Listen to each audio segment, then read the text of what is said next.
സുനിൽ മാത്യു അല്ലേ? അതെ. ഞാൻ അഡ്വക്കേറ്റ് ഷാജി. ഞാൻ വിളിച്ചത് നമ്മുടെ കോട്ടയത്ത് ഒരു അത്ര പുതിയതല്ല, 2-3 വർഷമായി ലൈഫ് ചേഞ്ചർ പ്രൊഫറ്റിക് ചർച്ച്. അദ്ദേഹം കേട്ടിട്ടുണ്ടോ അങ്ങനെ ഒരു സംഭവം? ഈ തണ്ടിയുടെ ആര് ശ്രദ്ധിക്കാൻ പോകുന്നു ഈ പരിപാടിയില്? Pastor Christy John. ശരിക്കും പറഞ്ഞു കഴിഞ്ഞാൽ അദ്ദേഹത്തിന്റെ ഒരു പ്രീച്ചൊക്കെ കേട്ട് കഴിഞ്ഞാൽ ഇത്ര ഒരു എനർജറ്റിക്കും എന്താ പറയുക, ആൾക്കാരെ ഇളക്കി മറിക്കുന്ന ഒരു രീതിയാണ്. അപ്പൊ ഞാൻ പറയാൻ വന്നത്, ഞാൻ ബേസിക്കലി ആം എ മാർത്തോമൈറ്റ്. ദൈവത്തിൽ വിശ്വസിച്ചൊക്കെ മര്യാദയ്ക്ക് തന്നെ ഇത്രയും കാലം ജീവിച്ചിട്ടുള്ളൂ, എ ഫാമിലി ഓറിയന്റഡ് മാൻ. അപ്പൊ ഞാൻ ഒരിക്കലും ഇദ്ദേഹത്തിന്റെ ചർച്ചിൽ പോയിരുന്നു വിത്ത് മൈ വൈഫ്. അപ്പൊ ഞാൻ അന്ന് ഇട്ടിരുന്നത് ഒരു യെല്ലോ കളർ ഷർട്ടാണ്. ഞാൻ ആദ്യമായിട്ട് എൻട്രി ചെയ്തതാണ്. ഞാൻ ഇവരുടെ ഹോളിന്റെ ബാക്കിൽ ഇരുന്നു. പുള്ളിയുടെ പ്രീച്ചൊക്കെ നടന്നു കഴിഞ്ഞപ്പോ പുള്ളി പെട്ടെന്ന് ഇവരുടെ ഡയസിൽ നിന്ന് അറിയാമല്ലോ, ആ മഞ്ഞ ഉടുപ്പിട്ടിരിക്കുന്ന ആളിന്റെ അവിടെ ഇങ്ങനെ ദൈവം ഇറങ്ങുന്നതായിട്ടും വലിയൊരു വലയൊക്കെ പുള്ളി കണ്ടു. പക്ഷെ എനിക്ക് യാതൊരു മാറ്റങ്ങളും വരാത്തത് കാരണം പുള്ളി അതിന് പിന്നെ അധികം ഇമ്പോർട്ടൻസ് കൊടുത്തില്ല. ഇതൊക്കെ പറയുമ്പോൾ ഞാൻ തുള്ളുവെന്നും ചാടുവെന്നും ഒക്കെ പുള്ളി പ്രതീക്ഷിച്ചു. കണ്ടപ്പോ എന്തെങ്കിലും പോക്കറ്റിന് ഇച്ചിരി കനം കൊണ്ടെന്നും പുള്ളി കരുതിയിട്ടുണ്ടാവാം. വാട്ടെവർ. അത് കഴിഞ്ഞു.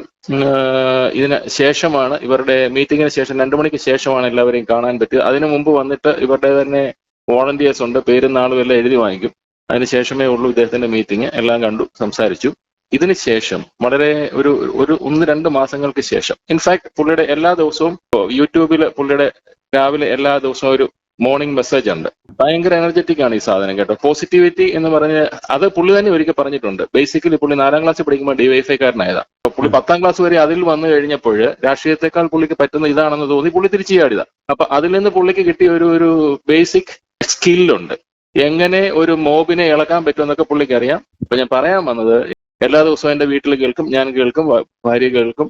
ഞങ്ങളുടെ ഒരു ആവശ്യം വന്നിട്ട് ഒരു പ്രയർ റിക്വസ്റ്റിന് വേണ്ടി, പ്രയർ റിക്വസ്റ്റ് എന്ന് പറയുന്നത് there are no mediators to meet the Jesus Christ എന്ന് നമ്മൾ വിശ്വസിച്ചാൽ പോലും, ഇദ്ദേഹത്തിന് ഒരു ബുദ്ധിമുട്ടുണ്ടെങ്കിൽ, ഇപ്പൊ സുനിൽ മാത്യുവിന്റെ ഒരു പ്രശ്നം എനിക്ക് പരിഹരിക്കാൻ പറ്റത്തില്ല എങ്കിൽ പോലും, നിങ്ങളൊരു പ്രശ്നത്തിലാണെന്നറിഞ്ഞാൽ ഈശ്വര ആ മനുഷ്യൻ ചെയ്യുന്നത് ശരിയാണെങ്കിൽ അയാളെ കാത്തുകൊള്ളണേ എന്ന് നമ്മൾ വിശ്വസിക്കുന്ന ഈശ്വരനോട് നമ്മൾ പറയുന്ന ഒരു കാര്യമുണ്ട്, നമ്മുടെ വെൽ വിഷേഴ്സ് എന്ന് കരുതുന്നത്. അത്ര മാത്രമാണ് നമ്മളൊരു പ്രയറിൽ കൂടി പ്രതീക്ഷിക്കുക.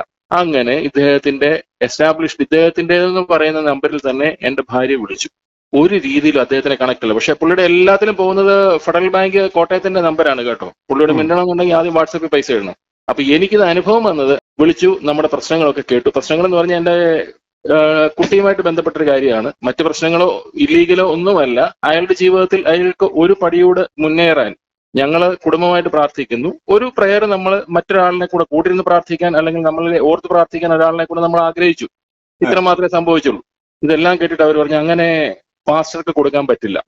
അടുത്തത്, പാസ്റ്റർക്ക് കൊടുക്കണം എന്നുണ്ടെങ്കിൽ നിങ്ങൾ ആദ്യം ഗൂഗിൾ പേയിൽ പൈസ ഇടണം. ഇതാണ് ഞാൻ കേട്ട വാക്ക്. ഇത് ഇദ്ദേഹത്തിനോട് ഷെയർ ചെയ്യാൻ വേണ്ടിയിട്ടാണ് ഞാൻ വിളിച്ചത്. That means A person who is there, ദൈവത്തെ പ്രസംഗിക്കാനും ദൈവരാജ്യം വരുത്താനും എല്ലാവർക്കും നന്മയ്ക്ക് വേണ്ടി പ്രസംഗിക്കുന്ന ഒരു മനുഷ്യനോട് ഒരുത്തനെ അവന്റെ എല്ലാ ഡീറ്റെയിൽസും ഉണ്ട്. റേഷൻ കാർഡ് ഒഴിച്ച് ബാക്കി എല്ലാ ഡീറ്റെയിൽസും അവരുടെ കയ്യിലുണ്ട്. ഇനി നാളെ ടെററിസ്റ്റ് ആണെങ്കിലും ഇദ്ദേഹം ഇരിക്കുന്നിടമോ ഇദ്ദേഹത്തിന്റെ വീടോ ഒക്കെ കത്തിക്കാൻ പറ്റുന്നതാണെങ്കിൽ പോലും അങ്ങനെ ഒരു ഇന്റൻഷനോട് വന്ന്, ഫസ്റ്റ് ഓഫ് ഓൾ ഇദ്ദേഹം വിശ്വസിക്കുന്ന ദൈവത്തിലുണ്ടെങ്കിൽ അദ്ദേഹത്തിന് ഈ പറഞ്ഞ ത്രിലോക ജ്ഞാനത്തിൽ അത് കിട്ടേണ്ടതാണ്. അതും പോകട്ടെ. ഇല്ലാതെ ഇയാളുടെ ഈ ഭൂമിയിലെ ഡീറ്റെയിൽസ് ഉള്ള ഒരു മനുഷ്യൻ അദ്ദേഹത്തിനോട് സംസാരിക്കണമെങ്കിൽ ഗൂഗിൾ പേയിൽ പേയ്മെന്റ് നടത്തണം. ഇല്ലാതെ സംസാരിക്കാൻ പറ്റത്തില്ല. ഇതാണ് ഈ നടക്കുന്ന ക്രിസ്റ്റി ജോൺ എന്ന് പറയുന്ന ഒരു പാസ്റ്ററിൽ നിന്ന് എനിക്കുണ്ടായ പേഴ്സണൽ അനുഭവം. പ്രൊഫഷണലി ഒരു ലോയറാണ്. യെസ്, ഒരു പ്രാക്ടീസ് ചെയ്യുന്ന ഒരു ലോയറെ സംബന്ധിച്ചുള്ളൂ, ഇതുപോലുള്ള 7ാം കൂലി എക്സ്പേർട്ടുകളുടെ പുറകെ ഇവനെയൊക്കെ വിളിക്കുകയും ഇവനെയൊക്കെ എന്റർടൈൻ ചെയ്യുകയും ഇവന്റെയൊക്കെ ജൽപ്പനങ്ങൾ കേൾക്കുകയും ചെയ്യുക എന്ന് പറയുന്നത് തന്നെ റിയലി ഷോക്കിംഗ്. ഞാൻ പറയാം, ഇപ്പം നമ്മൾ ഏതൊരു പ്രൊഫഷനും അതിൻ്റെതായ ഒരു വഴിയുണ്ട്. ഈ നിവൃത്തിയില്ലാതെ ആടിനെ വെട്ടാൻ പോകുന്ന ഒരുത്തൻ, അല്ലെങ്കിൽ പശുവിനെ വെട്ടാൻ പോകുന്ന ഒരുത്തൻ പോലും, അവന്റെ തൊഴിലും അവനാകെ അറിയാവുന്ന പണിയും അതാണെങ്കിൽ പോലും, ഒരു നിമിഷമെങ്കിലും ചോര വീഴുമ്പോൾ അവന്റെ മനസ്സിൽ, അവൻ ശരിക്കും ഒരു ഈശ്വരവിശ്വാസിയാണ് എങ്കിൽ എന്നോട് ഇതിന്റെ പാപം ഓർക്കരുത് എന്ന് പറയുന്ന ഒരവസ്ഥ ഉണ്ടാവാം. ഞാൻ പറഞ്ഞത്, ഒരു ലോയർ എന്ന് പറയുമ്പോൾ ഒരിക്കലും ഇങ്ങനെ എന്നുള്ളതല്ല, ഞാൻ അതാണ് പറഞ്ഞത്. ഇപ്പം ഇദ്ദേഹത്തെ, സുനിൽ മാത്യുവിനെ ഞാൻ കണ്ടിട്ടില്ല, പക്ഷെ ഇദ്ദേഹത്തിനെ ഞാൻ കാണുന്നത് നിങ്ങൾ കൊടുക്കുന്ന ഓരോ ന്യൂസിൽ കൂടിയുമാണ്. അതിലെ ഒരു ഇൻഡിപെൻഡൻസിയും അതിലെ ഒരു സത്യവും കണ്ടതുകൊണ്ടാണ് ഇദ്ദേഹത്തിനെ ഞാൻ വിളിക്കാൻ പറ്റിയത്. കാരണം യു ആർ നോട്ട്, ഈ പറഞ്ഞ പോലെ നിയമപരമായിട്ടൊരു നടപടി എടുക്കുക അങ്ങനെ ഒരു ആവശ്യവുമില്ല. പക്ഷെ സത്യങ്ങൾ അറിയാൻ പറ്റുന്ന ഒരു മനുഷ്യനും സത്യങ്ങൾ ലോകത്തോട് പറയുന്ന ഒരു മനുഷ്യനും, സത്യങ്ങൾ പുറത്ത് പറയുന്നവന് 5 പൈസയുടെ പ്രയോജനം ഉണ്ടാവത്തില്ലെന്ന് പറയാം. ശരിയല്ലേ? നിങ്ങൾ ഈ പറഞ്ഞ പോലെ ഇതിന്റെ 56,000 ന്യൂസ് കയറ്റി കഴിഞ്ഞാൽ നിങ്ങൾക്ക് ഇഷ്ടം പോലെ കോടികൾ ഉണ്ടാവാം.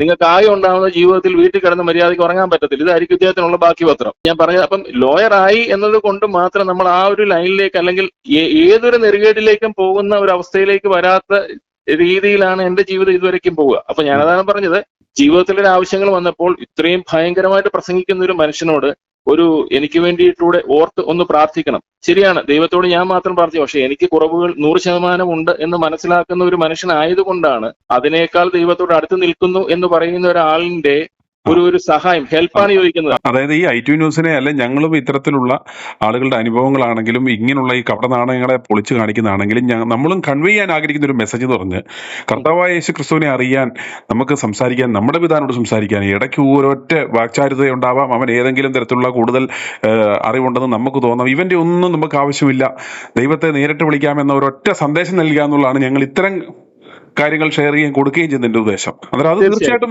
താങ്കളുടെ അനുഭവം, പ്രത്യേകിച്ച് ഈ പറഞ്ഞ പോലെ എല്ലാ പ്രൊഫഷനുകളിലും, ഇപ്പം ഒരു ലോയർ മാത്രമല്ല, ഡോക്ടർമാര്, വളരെ ബ്യൂറോക്രാറ്റ്സ്, പല പദവികളിൽ ഇരിക്കുന്ന ആളുകൾ പോലും ഈ പറയുന്ന രീതിയിൽ ഇവന്മാരെയൊക്കെ അമിതമായി വിശ്വസിച്ച് ഇവരിലൊക്കെ എന്തോ ഒരു ആത്മീയത ഉണ്ടെന്ന് കരുതി അടുത്ത് എത്രത്തോളം ഇവരിലോട്ട് അടുക്കുവോ അത്രത്തോളം നമ്മൾ ദൈവത്തിൽ നിന്ന് അകലുന്ന അനുഭവമാണ് പലർക്കും ഉണ്ടായിട്ടുള്ളത്. തീർച്ചയായിട്ടും സത്യം പറയാം. ഇതിനുശേഷം ഈ എന്റെ പ്രാർത്ഥനാ ജീവിതത്തിൽ നിന്നുള്ള ഒരുപാട് ഞാൻ പുറമോട്ട് പോയി. അത് ഇദ്ദേഹത്തിനെ മാത്രമല്ല, ഇതുമായിട്ട് ബന്ധപ്പെട്ട് മറ്റു പല പ്രശ്നങ്ങളുണ്ടായിട്ട് ഞാൻ പറഞ്ഞില്ലേ, അതിന്റെ ഒരു അവസ്ഥ എന്ന് പറയുന്നത്, ഇദ്ദേഹം ഈ ഒരു പ്രസ്ഥാനം നടത്തുന്നു, ഇദ്ദേഹം ഇത്രയും കൃത്യമായിട്ട് സത്യങ്ങൾ പുറത്തേക്ക് കൊണ്ടിരുന്നു. നിങ്ങളുടെ വീട്ടിൽ അല്ലെങ്കിൽ ഒരു 2 ആഴ്ചയായിട്ട് വീട്ടിൽ അരി വെക്കാൻ പറ്റുന്നില്ല, അടുപ്പ് പുകഞ്ഞില്ല എങ്കിൽ ഡെഫിനറ്റ്ലി നമ്മുടെ പ്രാർത്ഥനയിൽ എന്തോ കുറവുണ്ട്. അടുത്ത് നിൽക്കുന്നവനോട് അരി ചോദിക്കത്തില്ല, എനിക്ക് വേണ്ടി പ്രാർത്ഥിക്കണം, എനിക്കൊരു ബുദ്ധിമുട്ടുണ്ട് എന്ന് നമ്മൾ പറഞ്ഞു പോവില്ലേ? ഇതാണ് എനിക്ക് സംഭവിച്ച തെറ്റ്.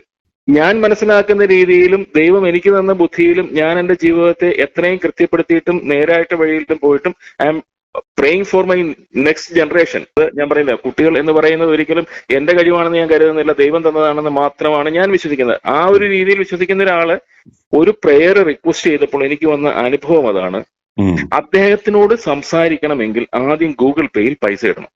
അന്നേരം ഇതിനെക്കുറിച്ച് വചനത്തിൽ കൃത്യമായിട്ട് പറഞ്ഞിട്ടുണ്ട്. അവരുടെ ദൈവം വയറെന്ന് കൃത്യമായിട്ടും പറഞ്ഞിരിക്കുന്ന കാറ്റഗറി ഇനങ്ങളാണ് ഇവന്മാര്. അന്നേരം ഇവന്മാരുടെ ദൈവം വയറാണ്. അന്നേരം അവനെ സംബന്ധിച്ചിടത്തോളം അവൻ അതാണ്. അന്നേരം ആത്മീയ വ്യാപാരികളും വ്യഭിചാരികളുമായ ഇവന്മാരെ എത്രത്തോളം അകന്നു നിൽക്കാൻ പറ്റുമോ, ഇവന്മാരെ പൊതുസമൂഹത്തിന് എത്രത്തോളം ചൂണ്ടിക്കാണിച്ചു കൊടുക്കാൻ പറ്റുമോ അത്രത്തോളം നല്ലതാണ്. കാരണം ഒരു മനുഷ്യനും, ഈ പ്രത്യേകിച്ച് നമുക്ക് ദൈവവിശ്വാസം കൂടുന്നത് ഇപ്പുറത്തുള്ള കഷ്ടതകൾ വരുമ്പോഴും, ദുരിതങ്ങൾ വരുമ്പോഴും, രോഗങ്ങൾ വരുമ്പോഴാണ് ദൈവത്തിലേക്ക് വരുന്നത്. പക്ഷെ അന്നേരം അതിനിടയിൽ ഈ പറയുന്ന ആ ഗ്യാപ്പിൽ കയറി കൂടുന്ന കള്ളനാണയങ്ങൾ ഇവന്മാരുടെ വാക്ചാതുര്യത്തിലും ഇവന്മാരുടെ ഇതിലും പെട്ടുപോകും. ഒന്നാമതേ കുടിയിലോട്ട് താന്നു പൊക്കോണ്ടിരിക്കുന്നവരെ കൂടുതൽ കാര്യങ്ങളിലേക്ക് ഇവന്മാരെ ചവിട്ടി താത്തിയിട്ട് അവന്റെ ഉള്ളതൂടെ പറിച്ചെടുക്കുന്ന. തീർച്ചയായിട്ടും അതിൽ ഏറ്റവും വരുന്നത് ഈ സൊസൈറ്റിയിൽ പ്രോമിനന്റ് ആയിട്ട് നിൽക്കുന്നത് ഇതുപോലെ വന്ന ഞാഞ്ഞൂലുകളാണ്. ദൈവത്തിന്റെ നേരിട്ട് അസോസിയേറ്റ്സ് ആയിട്ട് ഇവരങ്ങ് മാറുകയാണ്. അല്ല, ഇന്ന് നോക്കുക, ഇന്ന് ഈ പറയുന്ന ആത്മീയ മണ്ഡലത്തിൽ തിളങ്ങി നിൽക്കുന്നതെല്ലാം ഇത്തരത്തിലുള്ള ഏഴാംകുലി സ്പേഡുകളും കുടുംബ കലക്കികളും ആഭാസന്മാരും അല്ലേ. ഇവന്മാരാണ് ദൈവദാസന്മാരും പ്രവാചകന്മാരും അപ്പോസ്തോലന്മാരും പറഞ്ഞ് നടക്കുന്നവര്. അന്നേരം ഇത് ഇവന്മാർ ചെയ്യുന്നത് ദൈവനാമം ദൂഷിപ്പിക്കുകയും പൊതുസമൂഹത്തിൽ ക്രൈസ്തവ സമൂഹത്തെയും ക്രിസ്തുവിനെയും അവമാനിക്കുകയും ചെയ്യുന്ന ആത്മീയ കുറുവാ സംഘങ്ങളാണ് ഇവന്മാര്. ഇവന്മാരെ കാണുന്നിടത്ത് വെച്ച് കൈകാര്യം ചെയ്യുകയോ ഇവന്മാരെ എങ്ങനെയൊക്കെ പീനലൈസ് ചെയ്ത് പൊതുജനങ്ങളുടെ മുന്നിൽ കാണിക്കാൻ പറ്റുമോ അപ്പോഴെല്ലാം ചെയ്യണം. ലഹരിക്കെതിരെ അല്ല ഇവിടെ ക്യാമ്പയിൻ ചെയ്യേണ്ടത്. ഈ ആത്മീയ കുറുവാക്കുള്ള സംഘം മറ്റേ വെള്ളമടിക്കുന്നവനാണെങ്കിൽ അവൻ അതുകൊണ്ടത് തീർന്നു. ഇതെന്ന് പറഞ്ഞാൽ അവനെ മാത്രമേ, ഇത് അവനെ, അവന്റെ കുടുംബത്തെയും അവന്റെ സമൂഹത്തെയും ഇതുമായിട്ട് ബന്ധിക്കുന്ന എല്ലാവരെയും ബാധിക്കുന്ന ഒരു മാരകമായ ലഹരിയാണ് ഇത്. അന്നേരം ഇതിനെതിരെയാണ് സത്യം പറഞ്ഞാൽ നമ്മൾ ശരിക്കും ക്യാമ്പയിൻ സംഘടിപ്പിക്കേണ്ടത്. തീർച്ചയായിട്ടും ഇതിന്റെ ഏറ്റവും വലിയൊരു ബുദ്ധിമുട്ട് എന്താണെന്ന് അറിയാമോ? മാക്സിമം ഇവർ കളിക്കുന്ന കൺവേർട്ടറിനെ വെച്ചിട്ടാണ്. മറ്റൊരു റിലീജിയനിൽ നിന്നൊരു മനുഷ്യൻ വരിക എന്ന് പറഞ്ഞാൽ അവൻ വിശ്വസിച്ച, അവൻ ഇത്രയും കാലം കൊണ്ടു നടന്ന പ്രമാണങ്ങളിൽ സത്യമില്ലാതിനും അതിനപ്പുറമായിട്ട് എനിക്ക് എന്തോ ദൈവം എന്ന് പറഞ്ഞ് ഇവരൊക്കെ വിളിക്കുന്നതിൽ ഉണ്ടെന്നും കരുതി വരുന്നവനാണ്. അവന്റെ ട്രൗസർ ഊരി അവനെ ഈ പരുവമാക്കിയാൽ അവൻ നശിച്ചോട്ടെ, കുഴപ്പമില്ല. ഈ പറയുന്ന ഈശ്വര വിശ്വാസം അല്ലെങ്കിൽ ദൈവം എന്ന് പറയുന്ന ഒരു സാധനത്തിനെ എന്നത്തേക്കുമായിട്ട് അവൻ ഇനി എത്ര തലമുറകൾ ഉണ്ടെങ്കിൽ പോലും അതിൽ പോലും ചെറിയല്ലാതെ അവനൊന്നും പറയാൻ പറ്റൂല. ഈ ഒരു അവസ്ഥയിലേക്ക് കൊണ്ടുവരും. i2i news, an eye for truth. i2i news subscribe ചെയ്തിട്ടില്ലാത്തവർ ഇപ്പോൾ തന്നെ സബ്സ്ക്രൈബ് ചെയ്യുക. നോട്ടിഫിക്കേഷൻ ലഭിക്കുവാൻ ബെൽ ബട്ടണും അമർത്തുക.